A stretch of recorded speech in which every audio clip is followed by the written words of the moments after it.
Before we start entering loads of data into our functions and formulas, we really need to get clear on what kind of data we're going to be dealing with. So we need to get clear on operators, the kinds of operations that we can do, as well as the order that we can do them in. Now, it's kind of sad that there is a bit of a stigma about accessing help documentation, but the fact of the matter is, if you're a programmer, or if you know any programmers yourself, you know for a fact that accessing the documentation is critical, and you can refer to it, you should refer to it on a regular basis. And the same kind of goes for Excel, because there's so many functions and so many formulas that we can't possibly keep them all in our heads, so we really should access the help documentation that comes with Excel. So let's do that now. Let's go under Help and access it right here, Excel Help, here we go. And let's enter, in our case, we want to learn more about the operators and their order. So let's have a look right now. And order, sure enough, it comes up as one of those common searches that people want to do. And let's see what we come up with. It'll take a moment here for us to find what's there. And I'm going to click on the show there, and I'm going to try to open it up. Here we go. And let's start at the very first step here. And we've already seen all this, but what we want to do is this part here, calculation operators and order of operations. So let's start at the very beginning with arithmetic operators. So what exactly are arithmetic operators? Well, let's have a look right now by unfolding this expandable triangle here. And you can see right away that there's actually a couple more than you might realize under arithmetic operators. You probably would expect to see the plus sign, which is fine, the minus sign. Now the asterisk is the way of indicating multiplication. It's a common computer convention. Same thing with forward slash. That's a common way to express division, and we kind of know that already because we've seen that probably elsewhere. Percent sign, again, straightforward, but this one is maybe not as straightforward, the caret. Now the caret symbol on our keyboard is very simply just Shift 6. So if you press Shift and 6, you'll get this caret character, and that actually is how you can actually express exponentiation. So 3 to the power of 2, as it is here in this example. So what about comparison operators? What are these? Well, let's have a quick look.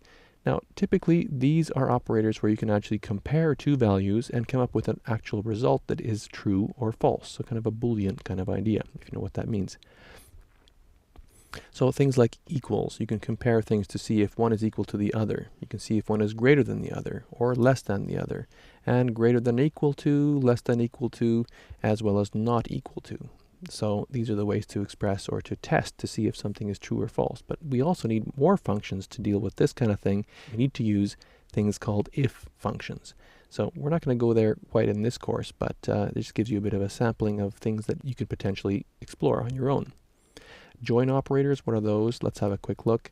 Join operators are for when you put two values together. This is also sometimes called concatenation.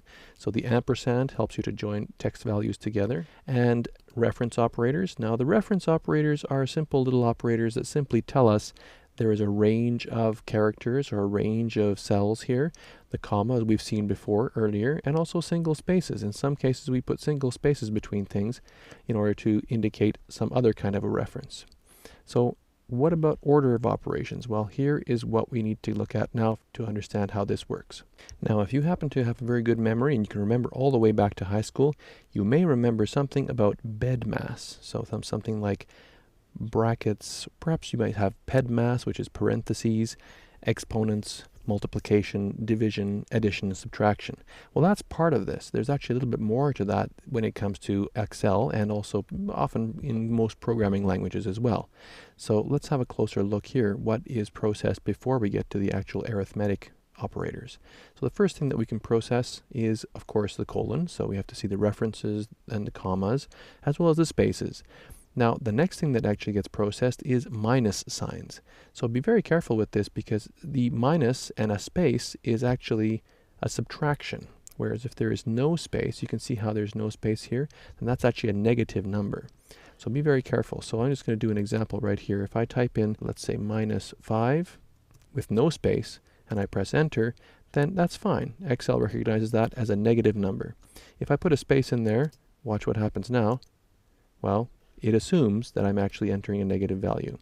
So in actual fact, we can get away with it, but typically we need to be careful that there is no space between the operator and the actual number that it refers to. Now, if there's more characters and numbers in here, then of course there's a bigger chance that Excel will get confused and give you the wrong answer. Now, the next thing that Excel looks for is percentage. So if there's a percentage sign somewhere in your data, that's the first thing it looks to before it begins doing any kind of math.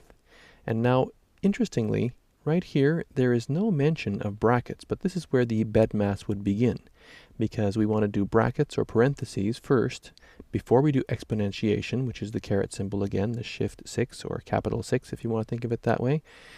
Then, of course, multiplication, so asterisk, division, /, addition, subtraction, so plus sign, minus sign, and then we begin to look at string concatenation. So we can actually do some string operations first before we start to do the comparison operations. So remember the comparisons where we can do if this, then that, and get a value that's either true or false? Well, again, we're not going to look at that in much detail, but it's interesting to note how this lines up in terms of order.